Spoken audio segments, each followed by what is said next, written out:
नमस्ते बच्चों, कैसे हो सब? सबके हाल चाल बढ़िया। अच्छा, अपन कक्षा 11 में किताब है शाश्वती, उसका पहला पाठ अपन ने पूरा कर लिया है। व्याख्या वगैरह सब देख लिए। आज इसके अभ्यास प्रश्न करने हैं अपने को। अभ्यास प्रश्न में ज़्यादा प्रश्न नहीं है, थोड़े से हैं जिनको आराम से कर लेंगे। देखिए, पहले प्रकार के प्रश्न है संस्कृत भाषाया उत्तरत, संस्कृत भाषा में उत्तर दो। सारे प्रश्न मैंने आपको वैसे पाठ के साथ साथ कंप्लीट करा दिए हैं, पर आपको गृह कार्य तो करना है, उनके बिना कैसे काम चलेगा। उसके लिए ये प्रश्न करने हैं आपको। पहला देखो, संगच्छध्वम इति मंत्रः कस्मात् वेदात् संकलितः।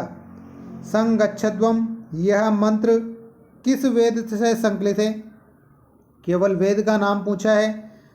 और मैंने मंत्र पढ़ाते वक्त आपको वेद का नाम, संज्ञान सूक्त, संवर्णन, इसी सब कुछ बताया है कि अभी यहाँ पर आपको केवल वेद का नाम लिखना है। इसका उत्तर कैसे लिखोगे आप? ये जितना भी है सारा का सारा ही वैसा का वैसा ही लिख दोगे। और जो ये कस्मात है, इसकी जगह आपको उत्तर लिखना है, और वो उत्तर उसी विभक्ति में होना चाहिए जिस विभक्ति में ये प्रश्नवाचक शब्द है। तो देखिए कैसे उत्तर होगा इसका।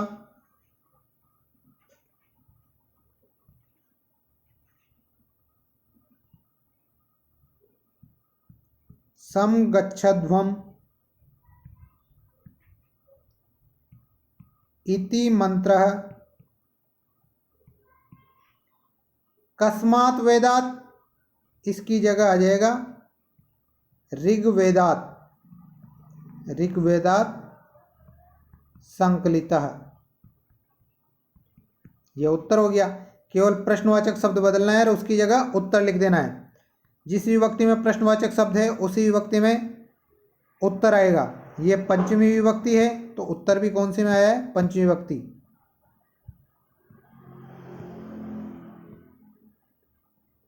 अगला है अस्माकम आकुति, अस्माकम आकुति कीदृशी स्यात्।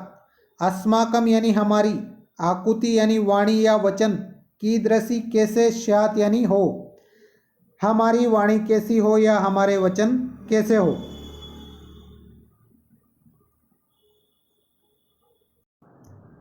यहाँ पर क्या कीदृशी को हटाना है आपको और बाकी का वैसा ही लिख देना है। अस्माकम आकुति, अस्माकम आकुति कीदृशी की जगह उत्तर आ जाएगा समानी, यानी एक समान हो, समानी स्यात्।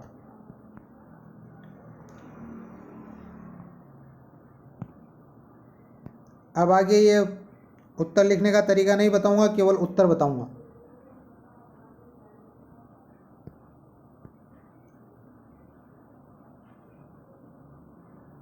अत्र मंत्रे यजमानाय इति शब्दस्य स्थाने क शब्द प्रयुक्तः। एक मंत्र आया था जिसमें मैंने यजमान बताया था एक जगह शब्द, तो यजमान की जगह क शब्द प्रयुक्त, कौन सा शब्द प्रयुक्त हुआ है? उसमें आया था यजमान की जगह रितायते, ये शब्द आया था रितायते। तो अत्र मंत्रे यजमानाय इति शब्दस्य स्थाने रितायते शब्दः प्रयुक्तः, रितायते शब्दः प्रयुक्तः। क्या हो जाएगा इसका उत्तर? रितायते। अगला है अस्मभ्यम इति कस्य शब्दस्य अर्थः। अस्मभ्यम यानी हमारे लिए, और वैदिक संस्कृत में इसका शब्द आया था न। तो अस्मभ्यम यह किस शब्द का अर्थ है? न शब्द का। अस्मभ्यम इति और कस्य की जगह आ जाएगा न, शब्द से अर्थ है।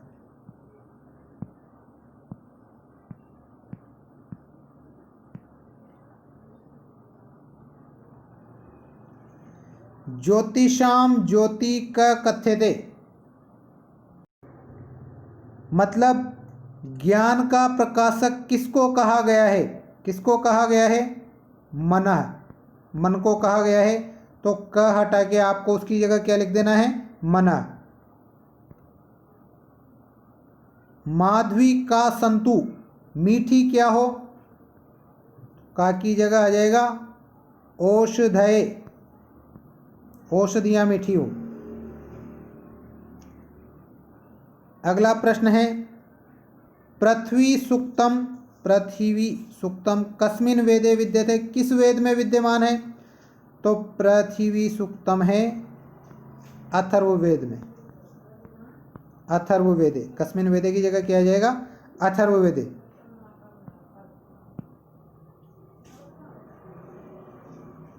अधोलिखित क्रियापदे सह कर्तृपदानि योज्येत, अधोलिखित क्रियापदे सह, नीचे दिए गए क्रियापदों के साथ कर्तृपदानि योज्येत, कर्तृपदों को संयुक्त कीजिए। देखो क्रियापदे में तृतीय विभक्ति है और यहाँ पर यह तृतीय विभक्ति क्यों आई है? इस सह के योग में। साथ के साथ ग्रामर भी देख लो।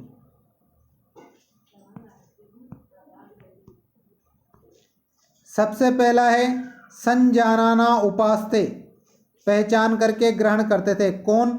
देवा। इसमें कर्ता क्या आ जाएगा? देवा। मधु सरंती, मीठा जल बहावे। कौन? सिंधुवः, इसका कर्ता हो जाएगा सिंधुवः। मैं शिव संकल्पम अस्तु, मेरा अच्छे संकल्प से युक्त हो। क्या? मनः।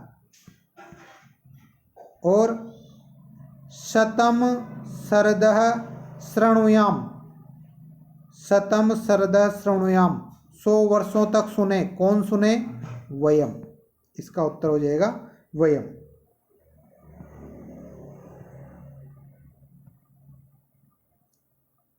शुद्ध विलोम पद योजित, इसको इससे मिलाना है और विलोम शब्द में।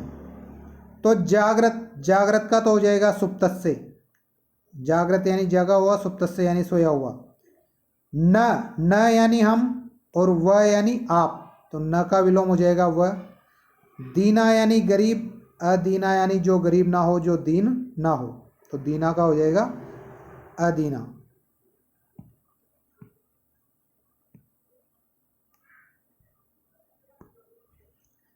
अधोलिखित पदानाम आशयम हिंदी भाषया स्पष्टीकृत, नीचे दिए गए शब्दों का अर्थ हिंदी भाषा में स्पष्ट करो। सारे मीनिंग बता रखे हैं वैसे मैंने। उपासते, उपासते मतलब स्वीकार करते हैं, स्वीकार करते हैं या ग्रहण करते हैं।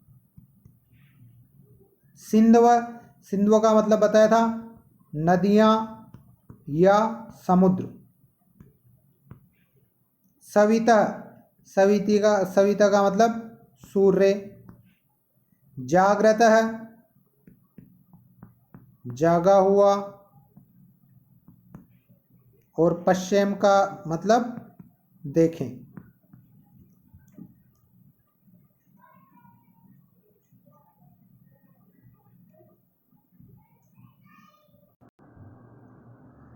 अगला प्रश्न है वेदे प्रकल्पितस्य समाजस्य आदर्श स्वरूपम पंचवाक्येषु चित्र्यत, कि वेदों में बताए गए समाज का आदर्श स्वरूप 5 वाक्यों में चित्रित कीजिए या 5 वाक्यों में बताइए। तो लिखिए इसके 5 वाक्य। सबसे पहला है वेदे सहगमनस्य समान वाण्या समान चिंतनस्य च आदर्श प्रस्तुत, वेदों में साथ चलने का, समान वाणी होने का और समान चिंतन होने का आदर्श प्रस्तुत किया गया है। दूसरा, समाजे सर्वत्र माधुर्यपूर्ण वातावरणम आसीत्, समाज में सभी जगह माधुर्यपूर्ण वातावरण था। तीसरा, वेदकालीन समाजे, वैदिक कालीन समाज में सर्वे जना सुखिनः आसन, सभी लोग सुखी थे। 3 वाक्य हो गए, चौथा और 5वां और लिखना है। चौथा वाक्य लिखिए, अतः ते शतं सर्दः वीक्षणस्य श्रवणस्य वचनस्य जीवनस्य च प्रार्थनां कुर्वन्ति। अतः ते, इसलिए वे, शतं सर्दः 100 सालों तक या 100 शरद ऋतुओं तक, वीक्षणस्य देखने का, श्रवणस्य सुनने की, वचनस्य बोलने की, जीवनस्य च और जीवित रहने की प्रार्थनां कुर्वन्ति प्रार्थना करते हैं। और 5वां है, सर्वे जना, सभी लोग, मनसः मन में, शिव संकल्पम वांछति, अच्छे संकल्प चाहते थे। ठीक है। अगला प्रश्न है, मनसः किम वैशिष्ट्यम, मन की क्या विशेषता है? तो इसका उत्तर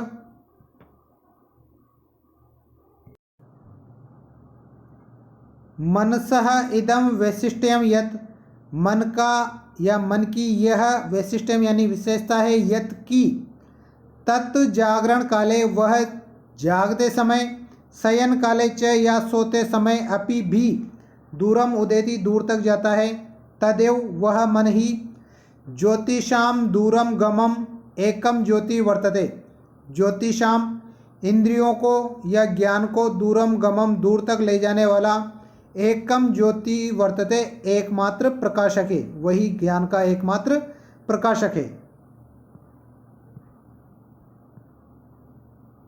और लास्ट के 2 प्रश्न हो रहे हैं, पश्येम शृणुयाम प्रब्रवाम इति क्रियापदानि केन इंद्रियेण संबंधानि, देखना, सुनना और बोलना, यह क्रियापद किन इंद्रियों से संबंध है, या इनका संबंध किन इंद्रियों से है, ये किन इंद्रियों से संबंधित है? तो पश्येम,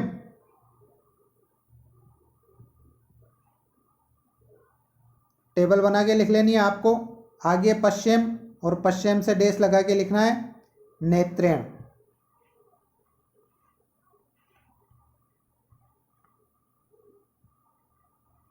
पश्चिम ये किससे संबंधित है?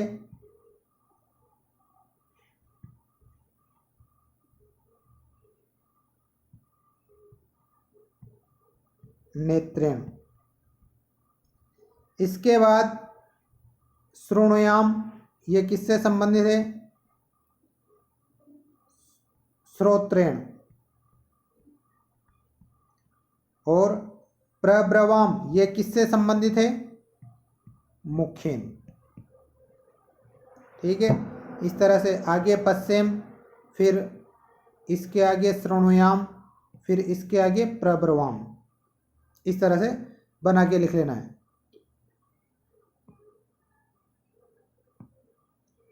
और लास्ट प्रश्न, अधोलिखित वैदिक क्रियापदानाम स्थाने लौकिक क्रियापदानि लिखत हो गया।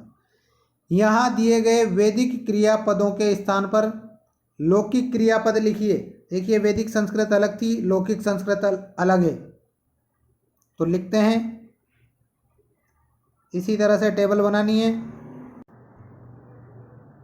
असति का हो जाएगा भवतु, उच्चरत का हो जाएगा उदितः जातः, उदय हो, भवतु का मतलब हो। दुहाम का मतलब प्रवाहयत यानी बहावे।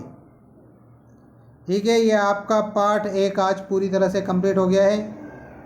वर्ण विचार हो ही गए हैं, संधि चली रही है, किताब भी चालू होगी। ठीक है, आज के लिए इतना बहुत है। धन्यवाद। प्रश्न उत्तर कॉपी में भी करना है और याद भी करना है।